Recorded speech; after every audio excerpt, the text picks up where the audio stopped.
And even with human intervention, there's been creations of dialects. Through traffic and noise in cities, birds have been singing at higher pitches so they can be heard above that. And even things such as power lines, which are separating tracts of forest, have sometimes created, the east side and the west side of species of birds. So when we talk about dialects with birds, we're not really talking about, it's not like birds in New York are going to sound like New Yorkers, but they do sound different.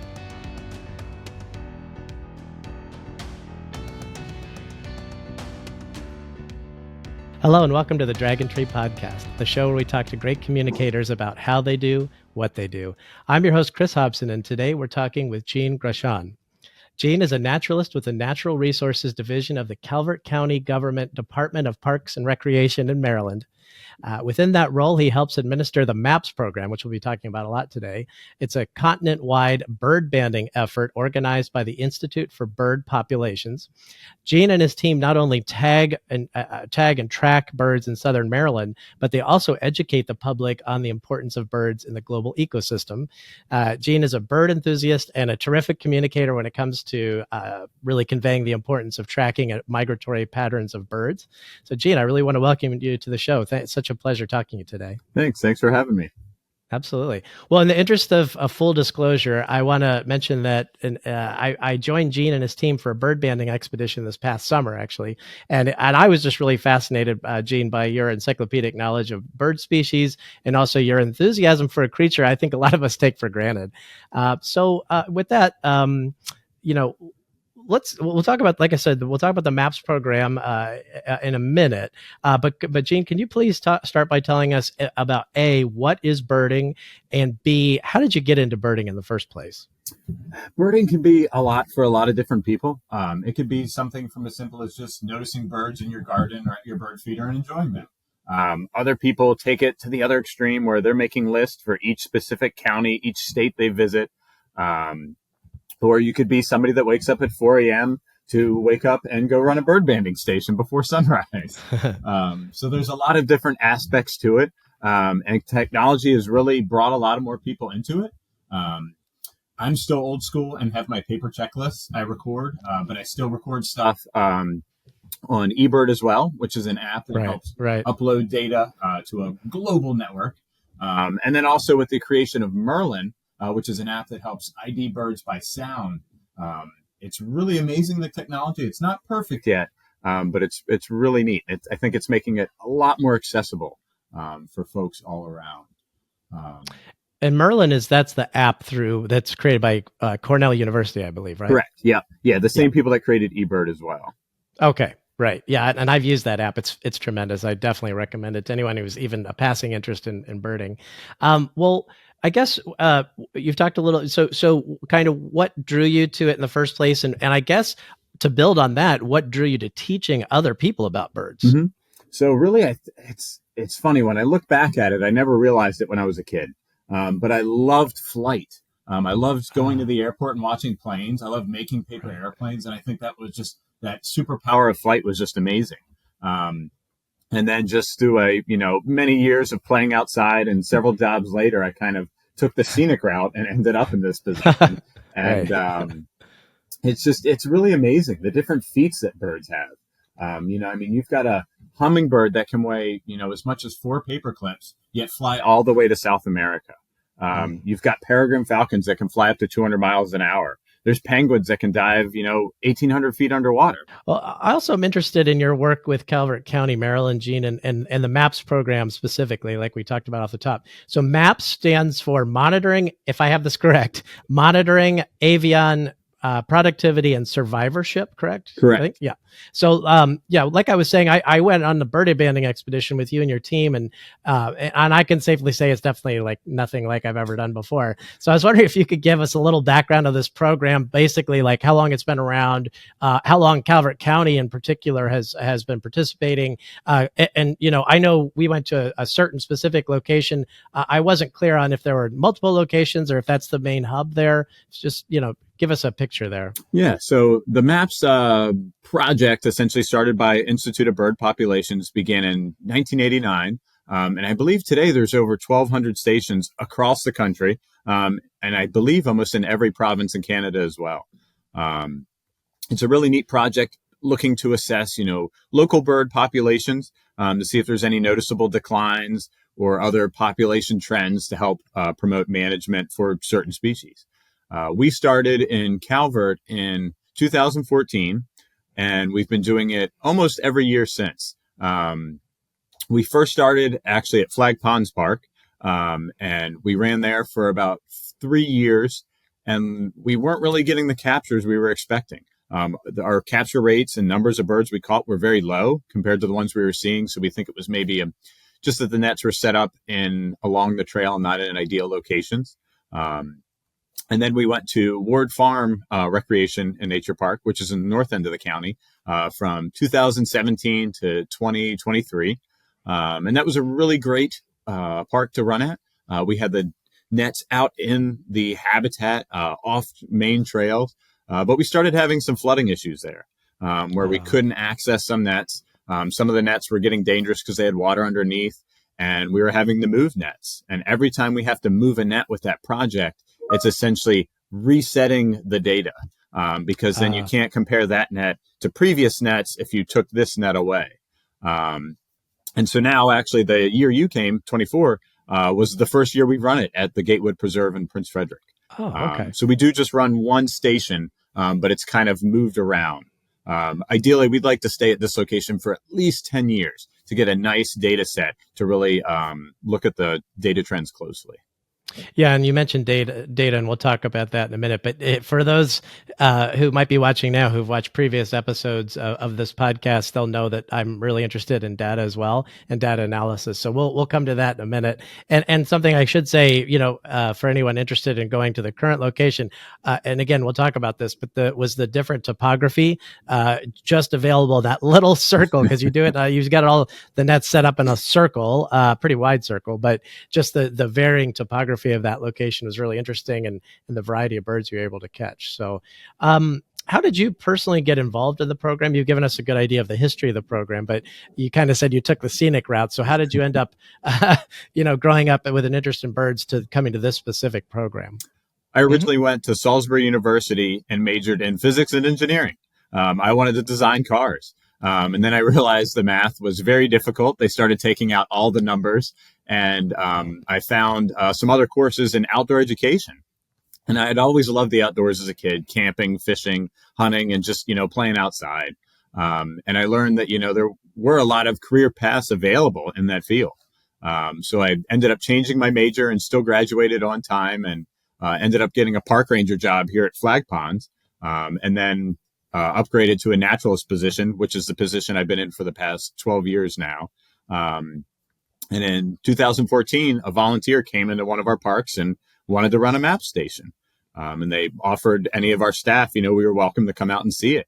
And it was really cool. I always enjoyed birds before, but getting to see them up close and in hand, just as you did, it really creates that, that respect and that interest in the species and in all those birds. Yeah, I love what you're saying there about just the personal connection, because I think on the surface, a lot of us, we see birds every day and we just think of them as part of the background. At least I do. I don't want to speak for everybody, but you even allow, people to, once you've pulled them out of the net, we'll talk about the mechanics of how it all works in a minute, but once you pull them out of the net, you actually allow the people who are coming with you as guests to release the birds. Yeah. And I think literally, we're still at that stage of our species where touching things is important. And that really drove home to me, just how delicate, but at the same time, hardy, and just what, you talk about building cars, but this is like a precision machine, and just to see them fly out of your hand, that is really special. So you and your team, use, I believe what are called, I'm going to let you, handle the jargon, but I think you call them mist nets to capture the birds, sort of both inside and along the outskirts of a forest. So, I kind of set it up, but please draw us a picture of how these mist nets are composed and sort of how they facilitate the bird banding. Yeah. So a mist net is basically, think of it as a very fine curtain.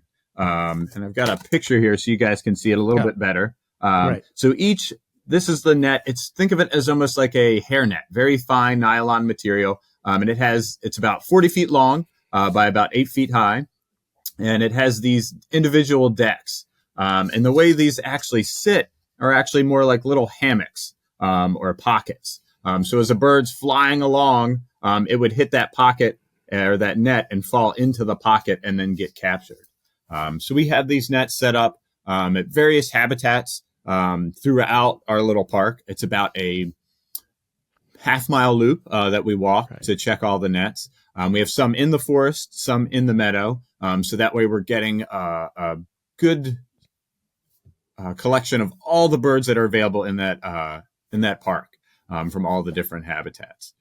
So we'll check each net roughly every 40 minutes. And when we get to a bird, we'll extract it out of the net. And then we start the banding process.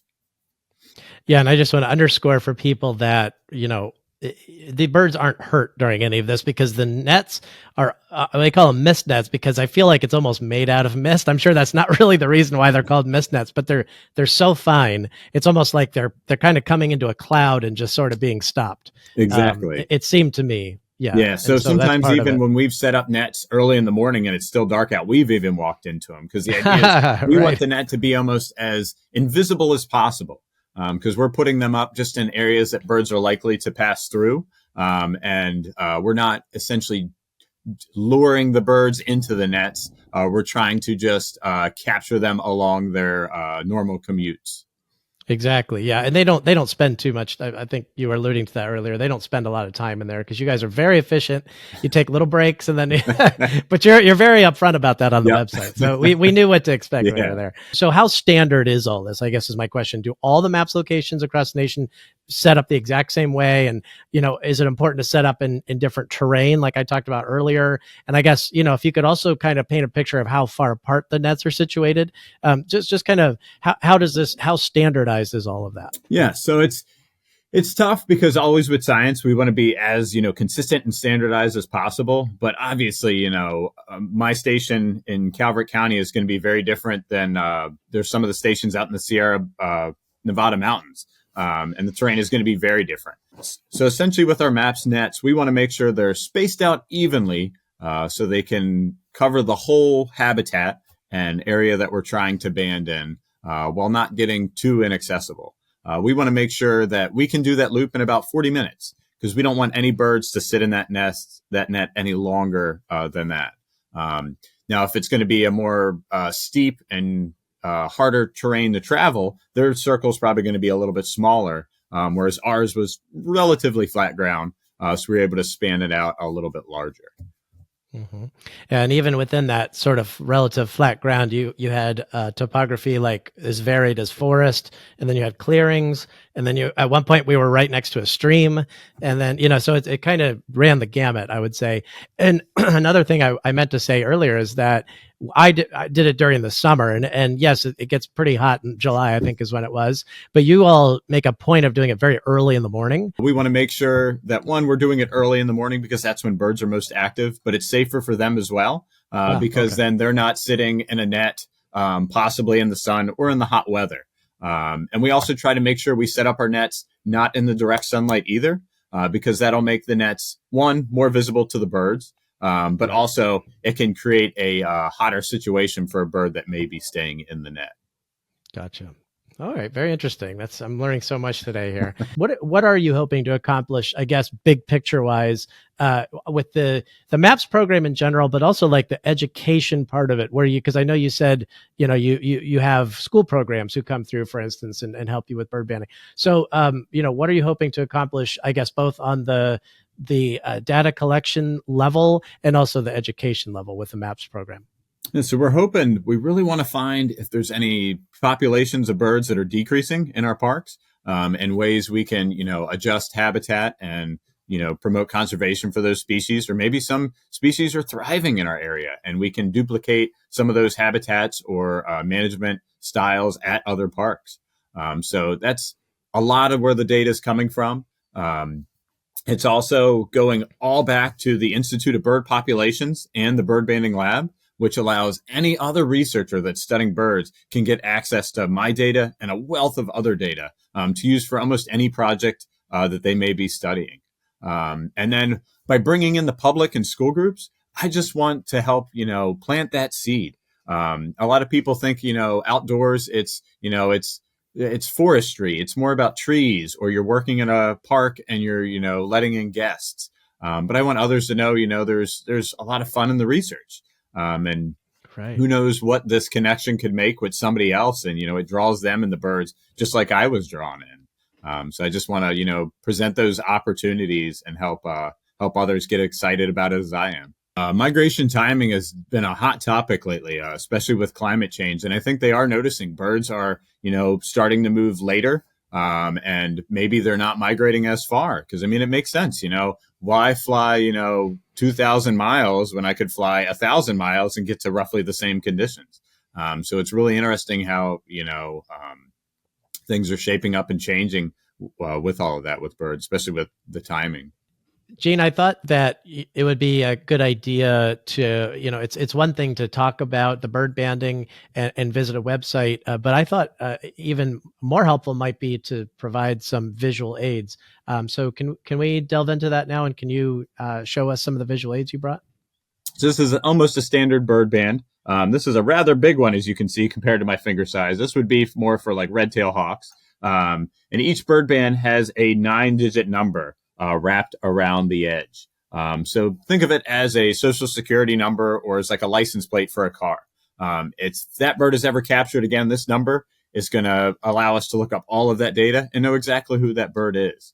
But obviously, when you were out, we weren't banding birds that big. So we were doing a lot smaller ones. This is a size 0. And again, this band, even though it's that tiny, still has a 9-digit number on it. So these bands get put on with special pliers that will have holes cut out in them that are specifically sized for these bands. And each bird has a specific band size as well. Think of it like a shoe size. We don't want to put a band on that's too loose, as it could slide over the bird's foot. And obviously, we don't want to put one on that's too tight. So when we approach a net, we've extracted the bird. I have a taxidermy bird here that we'll use. And we generally hold the bird with its head between our 2 fingers so we can control the bird's wings with our hands and then have access to the feet as well.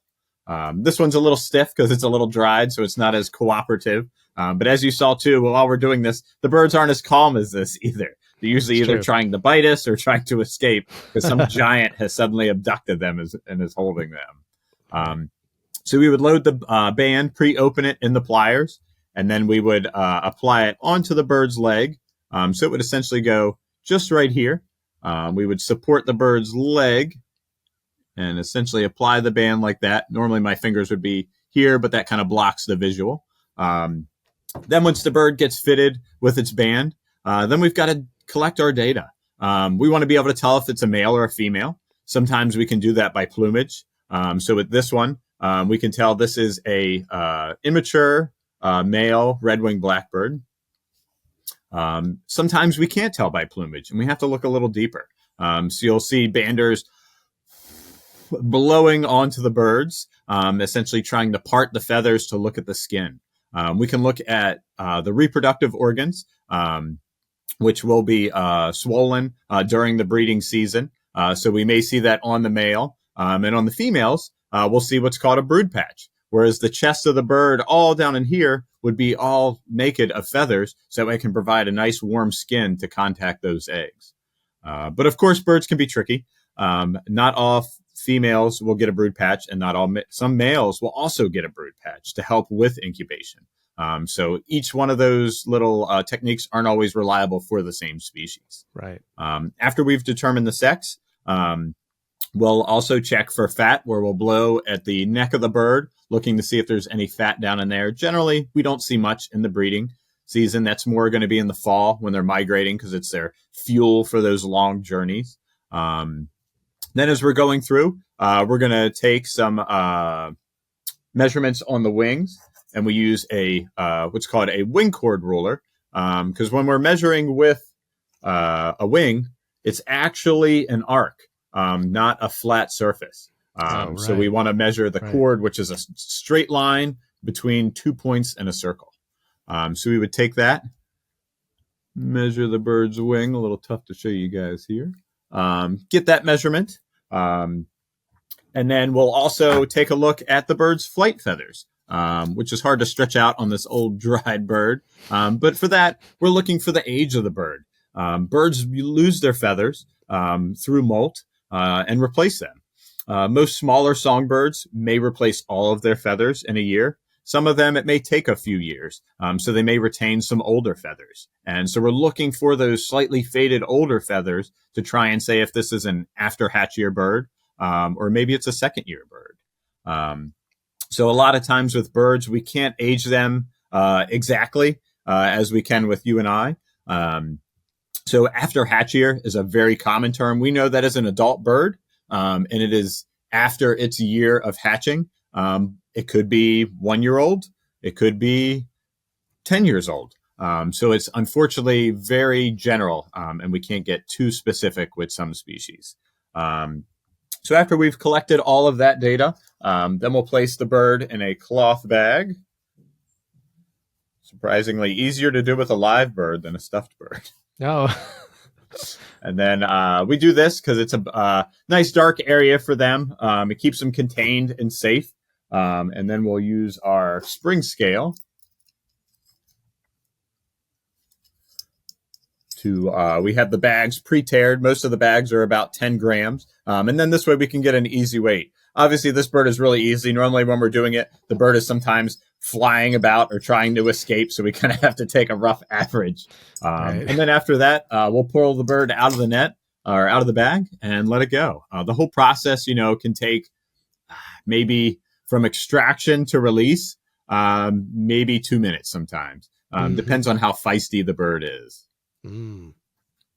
Yeah, and it should be said that you also have a teammate who's there, at least one, if not two teammates, who's taking notes, and you're kind of calling out the measurements, and they're taking it down like on a piece of paper, and that data presumably gets uploaded to a database at the back end of everything. Yep, yeah, it would be. I've done some banding where we have to. I'm trying to record the data at the same time. Oh my gosh! Difficult. Wow, yeah, that's not a one-person operation. Yeah. Especially when you're dealing with like bigger raptors and other birds. So ideally, we'd like to have somebody else with us that's kind of understanding the codes I'm giving and the layout of the data sheet. So one of our data sheets for maps, as you can see, has quite a bit of fields on there. Right. So there's a lot of data that we're collecting. Some of the data we're not collecting, and we only collect on certain species. And you were saying that, and all the birds we caught the day I went out were small, like the size of the example bird there. But sometimes you go around, like you said, there's peregrine falcons or just humongous birds with huge long talons, and you can't just easily put them in a bag. So I think you have special drums almost or something like that you put them in. Could you talk about that and the special challenges that those bigger birds present? So it's funny, whenever I talk about banding raptors, which are birds of prey, such as hawks, owls, falcons, ospreys, eagles. People always ask, aren't you worried about getting bit? And I'm not worried about the mouth. But raptors, they're eager to shake your hand, and they don't want to let go. And their talons are extremely strong. I did have a red-shouldered hawk once that got me, and it was a pain that I will never forget. But we use, instead of the bags, we generally use different size cans. So the bird will get inserted into the can, so that way it helps contain the wings and provides a dark area, just like when you put a hood on a falconry bird or the blinders on a horse. Right. So we put that in there so then that way we can still get to the legs to be able to apply the bands. But surprisingly for that, we don't use gloves either because it really takes away from your dexterity, and you're not going to have that grip, and you're more likely going to get hurt. Because you don't have proper control of the bird. Yeah, and as much concern as you're saying that you have for not getting cut yourself, I was struck by you and your team were so much more worried about hurting the birds, like you were doing everything in your power. And I know that that's the case if you I got a raptor as well. I remember you talking about all the steps you go through to absolutely ensure that they're not hurt, which was very impressive as well. So something else is interesting that we talked about a little bit during when we were on our bird banding expedition was um, talk about behind the scenes stuff is how you do a little bit of observational data collecting too. And wonder if you could tell that story about I believe it's warblers you were talking about who maybe you kind of observe that they might even have a different dialect within the same species of bird. Certainly. So with all bird species, there's been more and more studies about birds with dialects. They found, the white-breasted nuthatch is the same species from the East Coast all the way to the West Coast, but they will have different songs. The song sounds drastically different between those species. And even with human intervention, there's been creations of dialects through traffic and noise in cities. Birds have been singing at higher pitches so they can be heard above that. And even things such as power lines, which are separating tracts of forest, have sometimes created, the east side and the west side of species of birds. So when we talk about dialects with birds, we're not really talking about, it's not like birds in New York are going to sound like New Yorkers, but they do sound different. And they can sound different to humans as well. So with one of my other banding projects, I studied prothonotary warblers at Battle Creek Cypress Swamp. And we band them as well with the regular metal bands that have the 9-digit number. But in addition to that, we use these small color bands. So they'll get these on their legs as well, which are made of plastic and the same size as the regular bands. These color bands allow us to visually identify the birds with just binoculars or through photography versus having to recapture that bird and read that number. And through this, I was actively monitoring our birds down at the swamp and noticed there was one that was singing a song that just didn't sound right. It sounded a little bit more jumbled and not quite as clear. And so I kept observing it, and I noticed it actually was the blue and yellow banded bird that I had banded. And there was another one that I had banded, and the male song was very clear, much like you would expect for a prothonotary. And that one I had seen with a female at a nest box, and they ended up raising nestlings and chicks. But the other one that sang the more jumbled song, I never saw at a nest box occupying it, and I never saw it with a mate. So my basic hypothesis was, is this a younger bird that maybe hasn't learned its craft and, is still working on its song, and because its song wasn't as perfect or clear, it didn't attract a mate? Or could this have been an outsider that the female realized this bird isn't from around here, and it may not be the best father for my children. It may not know where the best food and resources are. So the data really allows, anytime we ask a question with birds or any research project really, and we get an answer, the answer just creates, 10 more questions. Can you tell us a little bit about, again, off camera, we were talking about bird banding seasons. So you have, when I went was during the summer, and I know there's one coming up in the winter. Can you just talk about how that works and maybe the different kinds of birds you're trying to capture, if it's different or is it the same, that Sure. sort of thing? Yeah. So with M.A.P.S, we're focusing on the birds on their breeding habitat. So for our area, that's about late May through early August. We want to focus that project right on that specific season because we don't want other migrants that are passing through to be kind of slowing us down by getting captured in their nets, because they wouldn't be useful for the study since they're not going to stick around. When we study the prothonotary warblers, that's also in that same time frame because when they leave, they're going to head all the way down to Central or Northern South America. So again, we're studying them on their breeding sites. With the raptors, those we're studying on their wintering grounds. I wanted to see, why are these birds leaving here and not breeding in our area while other species or other members of that same species will stay in our area and breed. So in order to ban them in the winter, we have to lure them in with food. So we use a cage, which is called a balsha tree trap. and a lure animal like a mouse is placed inside, and it's protected by the hard metal trap. And then the trap is covered in fishing line loops for the bird's feet. So we drive around, we see the bird up on a pole, we place the trap out, and then watch from a relatively close distance. So we don't disturb the bird, but so we're quick enough to get the bird. And hopefully that bird is going to be hungry enough to come down to this mysterious mouse that has suddenly appeared. And we'll get its feet inside of a cage. and get its feet caught in the nooses. And then we have to extract the bird and go through a very similar banding process as we do with the smaller birds. Right. But for that project, it would not work as well in the summer because there's far too many food options for the birds. So we need those cold winter days for the birds to be extra hungry and for the food items that are naturally there to want to come out to make our mysterious mouse look a little bit more appetizing. Well, Gene, as hands-on as everything that you do is, it sounds like technology is starting to make inroads with helping you all to collect data. So I was wondering if you could talk for a minute about how technology is starting to play a bigger role in data collection.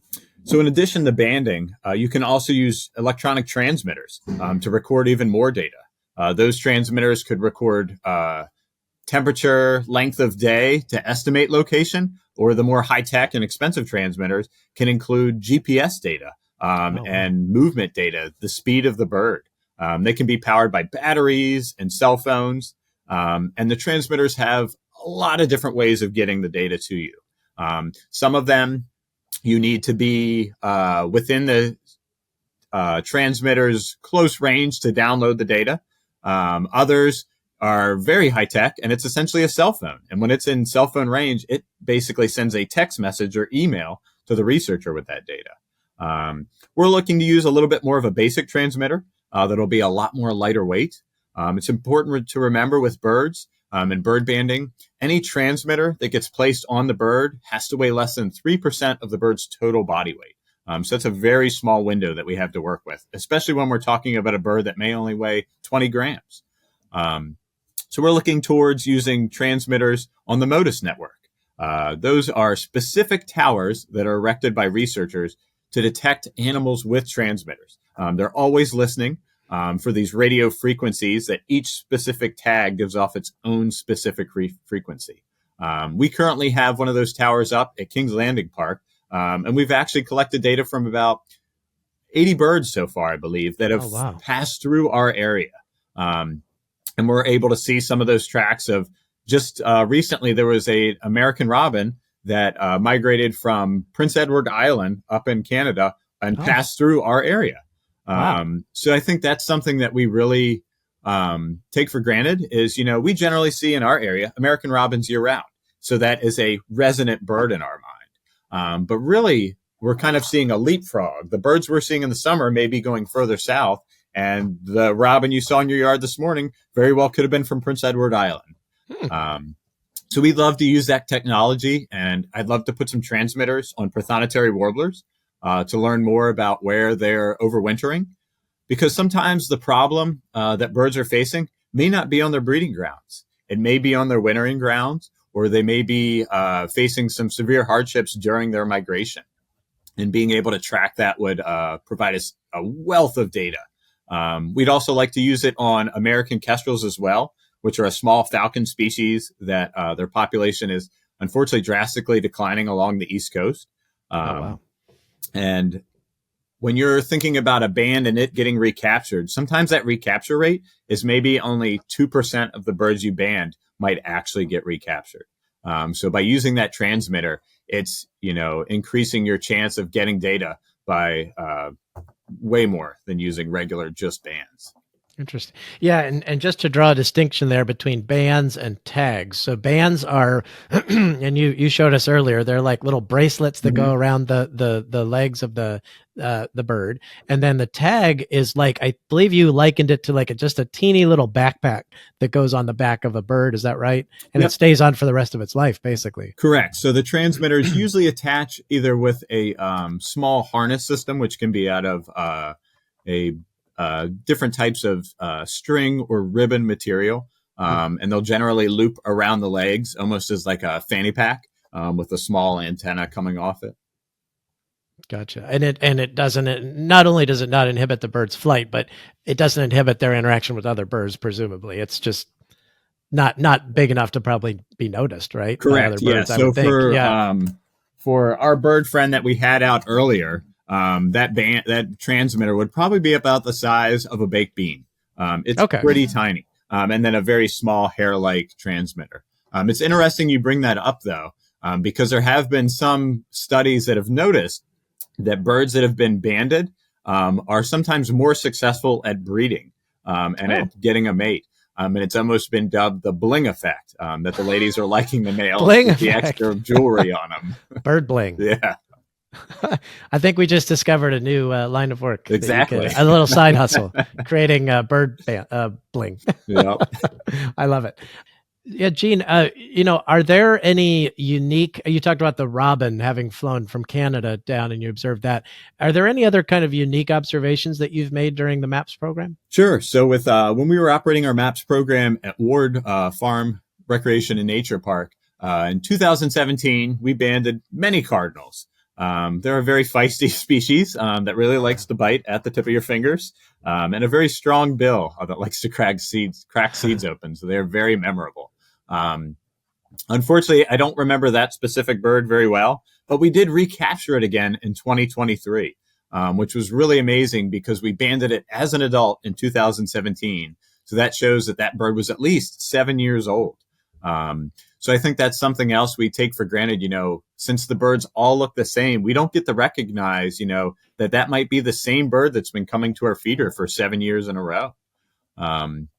With our raptor work, I've been banding American kestrels, wanting to learn more about where they're breeding, and, if they're using the same wintering grounds year after year. Right. And we banded 2 in our first season, and we never saw them again throughout the spring, the summer, or the fall. And that following winter, we captured those same 2 birds again. And they were within 300 feet of the farm that they were on before, which is just amazing incredible to think about, how do birds, migrate and, navigate and find these exact same spots, without a GPS, without a smartphone. There's some belief that, birds are able to visually see a map below them of, the aerial view, and they've been known to follow rivers and bodies of water as landmarks. And a lot of birds, such as songbirds that migrate at night, have been known to use the stars for migration, as they've noticed there's been increased migration on nights of clear skies versus cloudy skies. And the kestrel in particular, how far do they usually migrate? Because that might give us a perspective on just how amazing it is that they hit that same spot more than once. So that's really unique. That's one of the reasons why I started that project as well, is we did capture an American kestrel from another bander, which is really exciting. It's always really neat to connect with other banders through this, single bird that we've both had an interaction with. And that bird was from Flemington, New Jersey, which is about 170 miles away. That bird was banded in its nest box, and then its survived its summer and ended up down our way in the winter. But that's a very short migration compared to some of the M.A.P.S data that has shown kestrels from Massachusetts flying all the way to Central America and coming all the way back to Massachusetts. So it just brings up more questions of, one, how are these birds finding these exact locations back and forth? But why is a bird from Massachusetts choosing to go all the way to Central America, where a bird from New Jersey only went to Maryland? Right. Yeah, that's so interesting. And I'm sure that, as more data comes in, and I imagine artificial intelligence will start to come on stage here. Well, maybe some of these mysteries will start to be solved. That's so interesting. Well, as we round up here, Gene, I just want to kind of bring it back to the personal. On a day-to-day basis, aside from the fact that this is your job and, you've always been interested in flight, how would you say the birds affect your lifestyle, just, on a sort of a human level? Like what do they do for you that kind of keeps you going? That would be probably even a better question for my wife, because she is, constantly, anyone that's around me is constantly hearing about birds. Oh, okay. But it's a fun topic to talk about. And I enjoy too getting people interested in birds. But I mean, there's been days during spring migration where we're getting all these new birds back into our area, and I'm having trouble, leaving for work because, I just heard another new one. Like, who else is out here right now? I don't go out birding much during my weekends and stuff, to other areas. But I do enjoy, just documenting what's in my yard. One of my favorite things on the weekend is just to grab a cup of coffee and sit out on the deck and just kind of note, what birds I'm hearing and seeing how many species I can get on the different mornings. And it's always fun too when I go on vacations, traveling about, seeing new species and different birds. One recent connection I had is I was heading out to Utah to go to the land speed races at the Bonneville Salt Flats, and happened to drive past Hawkwatch International, which is a raptor research group based in Salt Lake. And I stopped in and was talking to the staff there. And it was just, we started talking about why I was in town with racing, and just that immediate connection was just seen, how it's, the aerodynamics of the cars are very similar to the aerodynamics of a peregrine falcon, and how, a lot of those hobbies almost kind of just mesh in together. Yeah, it's so interesting. It's like there's not that many hobbies where it comes to you. Right. Exactly. Usually if you have a hobby, you have to go out and collect materials or figure things out. This one, I know I'm oversimplifying it, but in some sense you could just stand still and it comes to you. And that's what's great about birds is, they are, I think, a great thing for people to get into because they're so accessible. Not only can they be easily seen, but they can be heard as well, even if you can't see it. And you can find them just about anywhere. A lot of people think, you have to live in a pristine forest to have wonderful birds. There's amazing birds that have been found in cities. Just about any habitat, except for really Antarctica, you can find a lot of birds. I know a lot of birders, some of their favorite birding locations are landfills because of the different gulls and other birds that they attract. And obviously that's, not the first place you would think to go birding. Right. Yeah, we watched a movie called The Big Year with Jack Black and Steve Martin and some other famous people in it. And yeah, it was a comedy, but and this is a movie I recommend everybody, but it was, just as a synopsis, I don't know if you've seen it, Gene, but the Big Year is a real thing where like you try to, all these people from all over the world go all over the place and try to find the most amount of birds, I think within a year. Mm-hmm. It was funny, the landfill you just talked about, because they end up in so many crazy locations you wouldn't think there would be birds. Yep. So anyway, that's a fun little side note there. But before we end here, Gene, and for anybody watching who is enticed to kind of keep going and maybe learn more, and maybe even to the point where they become a professional, if I understand correctly, you're only you are certified to ban these birds. It's not something, it's a certification process, and you have to pass through levels. So can you talk about how that works for anyone who might be interested? Sure. So in order to have a bird banding permit, which is required due to the Migratory Bird Protection Act, that basically limits the handling of and keeping of wild birds. So the Bird Banding Lab, which is based in Laurel, Maryland, handles the bird banding permits throughout the United States. And they also manage all of the data that is collected by the bird banders. And other researchers can access that data as well from the lab. So I started out apprenticing under other bird banders and learning how to ban certain species. And after about, I'd say about 6 years of apprenticing and kind of working with a lot of different banders and, getting comfortable with the different species, I applied for my sub permit under my old boss that worked here. And now I have my master permit. So I'm currently permitted to band passerines, which is basically the group of birds that we all are used to seeing, are basic songbirds. In addition to that, there's several owl species and other raptor species that I can band as well. For each individual species of birds, they do require different permit levels or different certifications, because while most passerines are all going to be very similar handling them, like all the birds at M.A.P.S, it's a very similar process. But certain species may be more difficult to handle, such as a bald eagle. That is a whole separate permit altogether. So we want to make sure that banders are, comfortable with handling the birds and safely handling the birds, and that they're also accurately collecting that data. Certain species can be much harder to determine age than other species. Very interesting. And yeah, for anyone interested in maybe taking that next step, we'll talk about how to get in touch with you at the end here. But just as a last question, Gene, what is a fact that you wish more people knew about birds? That's a whole nother podcast, right? Right. That'll be part two. I think one of the things that I've found really unique is there's a lot of studies going on right now that have found that birds can actually smell, and they do have a sense of smell. Which, a lot of times, it was always told, you can put the bird back in its nest because the mom can't smell the babies or can't smell that you touched them. And really, it's okay to put a bird back in its nest because it's likely the parents are still going to come back. But they're learning that birds are using smell to be able to identify their family members, and also to determine the quality of their mates, which from a human aspect is a really bizarre way to think about it. And from birds, it's how are they determining that, and it's just a really unique trait that I think we never realized that birds had. Yeah.